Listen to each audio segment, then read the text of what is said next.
Hello everyone, welcome back to my channel study and craft with Puja. By the way, আমি পূজা, আর আজকে আমি তোমাদের সাথে শেয়ার করছি ছোটদের পথের পাঁচালীর পর্ব বা পরিচ্ছেদ 22। এর আগে কিন্তু অলরেডি 21 অব্দি আমি তোমাদের সাথে শেয়ার করেছি, আর তোমাদের থার্ড ইউনিট টেস্ট কিন্তু পর্ব 19 থেকে রয়েছে।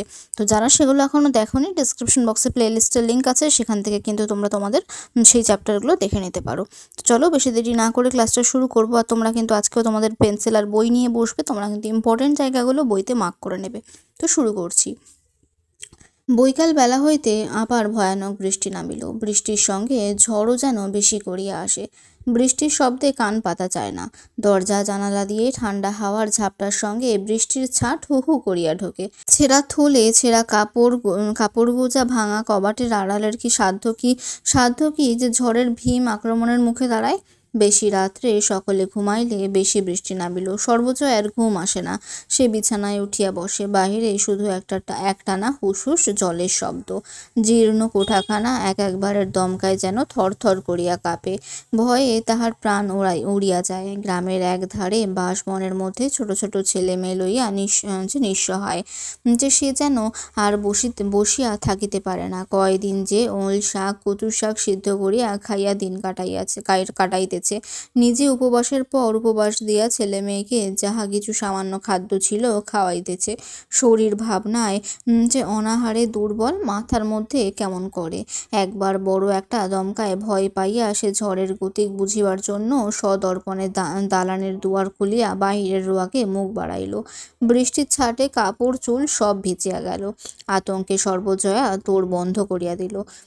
আচ্ছা, যদি এখন একটা কিছু ঘরে ঢোকে, মানুষ কি অন্য কোনো জানোয়ার? যে চারিদিকে ঘন বাঁশ বন জঙ্গল, লোকজনের বসতি নাই। মাগো, জলের ছাঁটে ঘর ভাসিয়া যাইতেছে।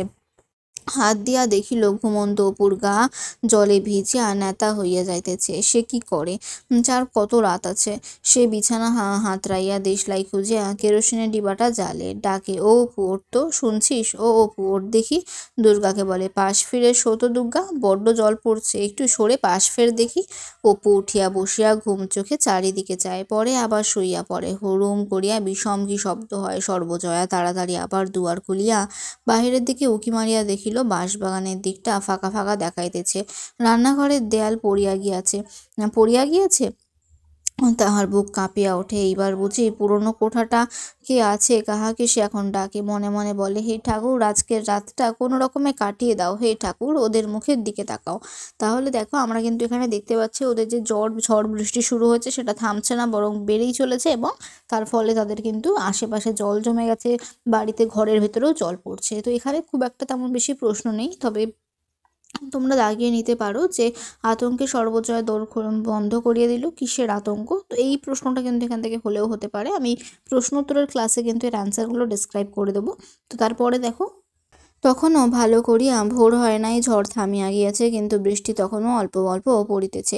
পাড়ার নীলমণি মুখুজ্জের স্ত্রী গোহালের গরুর অবস্থা দেখিতে আসিতেছেন। এমন সময় খিড়কি দৌড়ে বারবার ধাক্কা শুনিয়া দৌড় খুলিয়া বিস্ময় সুরে বলিলেন, নতুন বউ। সর্বজয়া ব্যস্তভাবে বলিল, যে নদী, একবার বড়ঠাকুরকে ডাকো দেখি, একবার শিগগির আমাদের বাড়িতে আসতে বলো। দুর্গা কেমন করছে? নীলমণি মুখুজ্জের স্ত্রী আশ্চর্য হইয়া বললেন, দুর্গা কেন, কি হয়েছে দুর্গার? সর্বজয়া বলিল, কদিন থেকে তো জ্বর হচ্ছে আর যাচ্ছে, ম্যালেরিয়ার জ্বর। কাল সন্ধ্যে থেকে জ্বর বড্ড বেশি। যে তার ওপর কাল রাত্রে কীরকম কাণ্ড তো জানোই। একবার শিগগিরই বড়ঠাকুরকে। যে তাহার বিশ্বস্ত কেশ ও রাত রাঙা রাঙা চোখের কেমন দিশেহারা চাহনি দেখিয়া নীলমণি মুখুজ্জের স্ত্রী বলিলেন, ভয় কি বউ, দাঁড়াও, আমি এক্ষুনি ডেকে দিচ্ছি। চলো, আমি যাচ্ছি। কাল আবার রাত্রিরে গোয়ালের চালখানা পড়ে গেল বাবা। কাল রাত্রের মতো কাণ্ড আমি তো কখনো দেখিনি। শেষ রাত্রে সব উঠে গরু টরু সরিয়ে রেখে আবার শুয়েছে কিনা। দাঁড়াও, আমি ডাকি। একটু পরে নীলমণি মুখুজ্জে, তাহার বড় ছেলে ফণি, স্ত্রী ও দুই মেয়ে সকলে অপুদের বাড়িতে আসিলেন। সে দুর্গার বিছানার পাশে অপু বসিয়া আছে। নীলমণি মুখুজ্জে ঘরে ঢুকিয়া বলিলেন, কি হয়েছে বাবা অপু? অপু মুখে উদ্বেগের চিহ্ন। বলিল, দিদি কী সব বকছিল জ্যাঠামশাই? নীলমণি বিছানার পাশে বসিয়া বলিলেন, দেখি হাতখানা, জ্বরটা একটু বেশি। আচ্ছা, কোনো ভয় নেই। ফণি, তুমি একবার চট করে নবাবগঞ্জে চলে যাও দেখি শরৎ ডাক্তারের কাছে। একবারে ডেকে নিয়ে আসবে। পরে তিনি ডাকলেন, দুর্গা, ও দুর্গা। দুর্গার অঘোর আচ্ছন্ন ভাব, সারা শব্দ নাই। নীলমণি বলিলেন, এ ঘর দোরের অবস্থা তো বড্ড খারাপ, জল পড়ে কাল রাত্রে ভেসে গিয়েছে। তা বৌমার লজ্জার কারণই বা কি? আমাদের ওখানে না হয় উঠলেই হতো। তাহলে দেখো এখানে কিন্তু দুর্গার জ্বর কমেনি বলে তার মা কাদের বাড়ি গেছিল সেটা দাগিয়ে নাও, আর হচ্ছে নীলমণি মুখুজ্জের বড় ছেলের নাম কি সেটাও কিন্তু দাগিয়ে নাও। ছোট প্রশ্নের জন্য কিন্তু এগুলো ইম্পর্টেন্ট। এরপরে দেখো যে একটু বেলায় নবাবগঞ্জ হইতে শরৎ ডাক্তার আসিলেন। তাহলে এখানে যে নীলমণি মুখুজ্জে কোন ডাক্তারকে ডেকে আনতে বলেছিল সেটাও কিন্তু একটা প্রশ্ন। হচ্ছে দেখিয়া শুনিয়া ঔষধের ব্যবস্থা করিলেন। বলিয়া গেলেন যে বিশেষ ভয়ের কোনো কারণ নাই, জ্বর বেশি হইয়াছে, মাথায় নিয়মিতভাবে জলপটি দেওয়ার বন্দোবস্ত করিলেন। হরিহর কোথায় আছে জানা নেই, তবুও তাহার পূর্ব ঠিকানায় তাহাকে একখানি পত্র দেওয়া হলো। পরদিন ঝড় থামিয়া গেল, আকাশের মেঘ কাটিতে শুরু করিল। নীলমণি মুখুজ্জে দুবেলা নিয়মিত দেখাশোনা করিতে লাগিলেন। ঝড় বৃষ্টি থামিবার পরদিন হইতে দুর্গার জ্বর আবার বড় বাড়িল। শরৎ ডাক্তার সুবিধা বুঝিলেন না। হরিহরকে আর একখানা পত্র দেওয়া হইল। অপু তাহার দিদির মাথার কাছে বসিয়া জল পড়ে দিতেছিল। দিদিকে দু একবার ডাকিল, ও দিদি শুনছিস, কেমন আছিস? ও দিদি। দুর্গার কেমন আচ্ছন্ন ভাব, ঠোঁট নড়িতেছে, কি যেন আপন মনে বলিতেছে ঘোর ঘোর। অপু মুখের কাছে কান লইয়া গিয়া দু একবার চেষ্টা করিয়াও কিছু বুঝিতে পারিল না। বৈকালের দিকে জ্বর ছাড়িয়া গেল। দুর্গা আবার চোখ মেলিয়া চাহিতে পারিল এতক্ষণ পরে। ভারী দুর্বল হইয়া পড়িয়াছে, চি চি করিয়া কথা বলিতেছে। ভালো করিয়া না শুনিলে বোঝা যায় না কি বলিতেছে। মা গৃহকার্যে উঠিয়া গেলে অপু দিদির কাছে বসিয়া রহিল। দুর্গা চোখ তুলিয়া চাহিয়া বলিল, বেলা কত রে? অপু বলিল, বেলা এখনো অনেক আছে, রোদ্দুর উঠেছে আজ, দেখেছিস দিদি? এখনো আমাদের নারকেল গাছের মাথায় রোদ্দুর রয়েছে। খানিকক্ষণ দুজনেই কোনো কথা বলিল না। অনেক দিন পরে রৌদ্র ওঠাতে অপুর ভারী আহ্লাদ হইয়াছে। সে জানালার বাহিরে রৌদ্রালোকিত গাছটার মাথায় চাহিয়া রহিল। খানিকটা পরে দুর্গা বলিল, শোন অপু, একটা কথা শোন। কি রে দিদি? যে পরে এসে দিদির মুখের আরও কাছে মুখ লইয়া গেল, আমায় একদিন তুই রেলগাড়ি দেখাবি?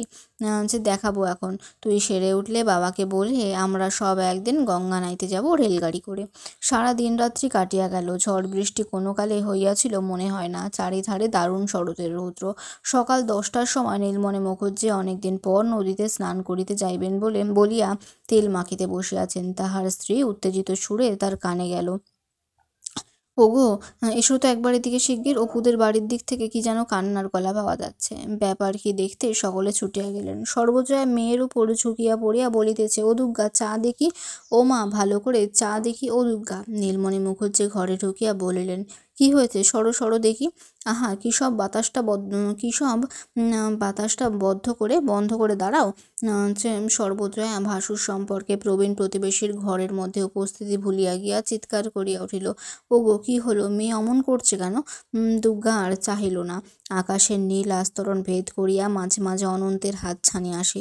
পৃথিবীর বুক থেকে ছেলেমেয়েরা চঞ্চল হইয়া ছুটিয়া গিয়া অনন্ত নীলিমার মধ্যে ডুবিয়া নিজেদের হারাইয়া ফেলে। পরিচিত ও গতানুগতিক যে পথের বহু দূর পারে কোনো পথহীন পথে দুর্গার অশান্ত চঞ্চল প্রাণের বেলায় জীবনের সেই সর্বাপেক্ষা বড় অজানার ডাক আসিয়া পৌঁছিয়াছে।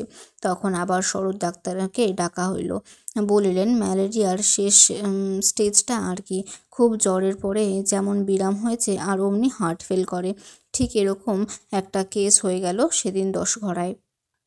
আধ ঘন্টার মধ্যে পাড়ার লোকে উঠান ভাঙিয়া পড়িল। তাহলে এখানে কিন্তু খুব একটা বেশি প্রশ্ন ছিল না। এখানে দুর্গা মারা যাওয়ার ঘটনাটাই কিন্তু রয়েছে এবং তার জ্বরের সময় তার কী অবস্থা ছিল সেই জিনিসগুলোই রয়েছে। তো বেশি প্রশ্ন নেই বলে এখান থেকে আমি বেশি কিছু দাগাতে বললাম না তোমাদেরকে। এখানেই পর্বটা শেষ করলাম আর এখানেই ক্লাসটা শেষ করলাম। ক্লাসটা ভালো লাগলে ক্লাসটাকে লাইক করো, কমেন্ট করো, বন্ধুদের সাথে ক্লাসটা বেশি করে শেয়ার করে দিও। আর যারা এখনও সাবস্ক্রাইব করোনি তারা কিন্তু সাবস্ক্রাইব করে নিও। তাহলে আজকে এখানেই শেষ করলাম। Thank you.